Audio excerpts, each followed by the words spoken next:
Programming is so essential to where we are now and then also to the future. Our students need to be able to program. When you get into these jobs, when they get into industry, they should be familiar with it.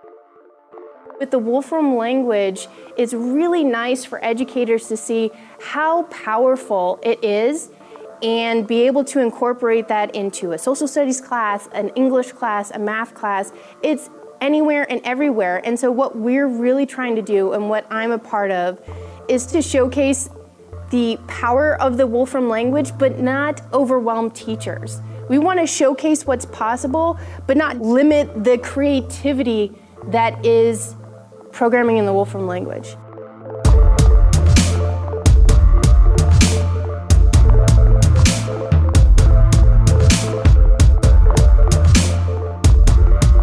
I'm a part of almost every educational initiative that spans K-12.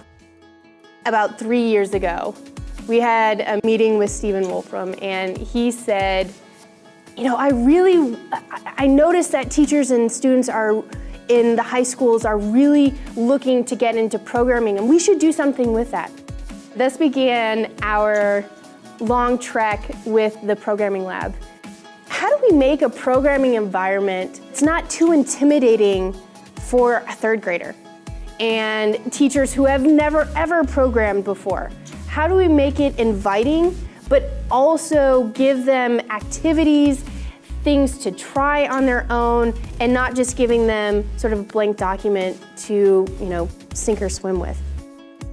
We've tweaked the environment, we've created all sorts of fun activities for students to start learning programming. And one of the things that we really focused on for these activities is that we wanted to showcase you can actually use programming to support computational thinking or to support any course.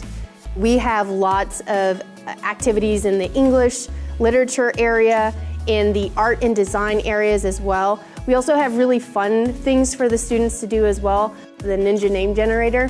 It gets students really pumped. This is something that they perhaps have seen on a website somewhere where they type in their name and then it gives them a new name. And it's sort of a black box. It's magic, what happens behind there, what's actually going on.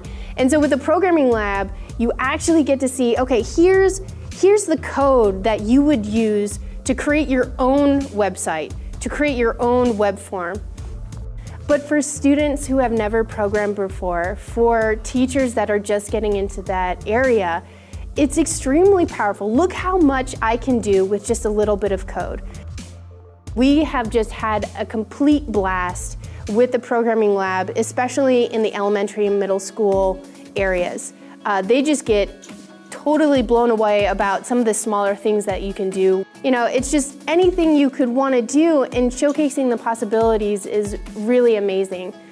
Another fantastic resource that we've been working on here at Wolfram is the Elementary Introduction to the Wolfram Language. Now what that is a little bit more structured approach to learning the language rather than the immersive approach from the programming lab. The really nice thing that I think we've done is merge the two learning styles together. And you can find an interactive online version of the elementary introduction in the programming lab. So what'll happen is, let's say that you're in a classroom and you want to explore certain types of activities or explorations. And so you can tell your students, okay, here's some that you can try. And maybe everybody's getting stuck on the concept of lists. The elementary introduction is built into that platform.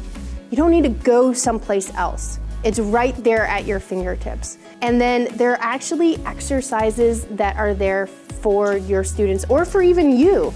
An educator, a learner, anyone that's interested in becoming more familiar with the Wolfram language can use it. And so what's really cool about these exercises is that they're actually auto-graded, which is a feature that I've never seen before with coding.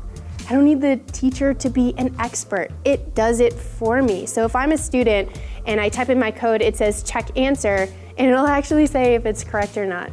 So that's a pretty amazing feature to offload some of the responsibility on the teacher's part, They don't need to grade it. They don't even need to look at it. The programming lab has done that for you. It's one more thing that we've done to try and support the teachers. It's freely available, and like I said, interactive code, interactive grading. It's another resource to be able to become more familiar with the Wolfram language.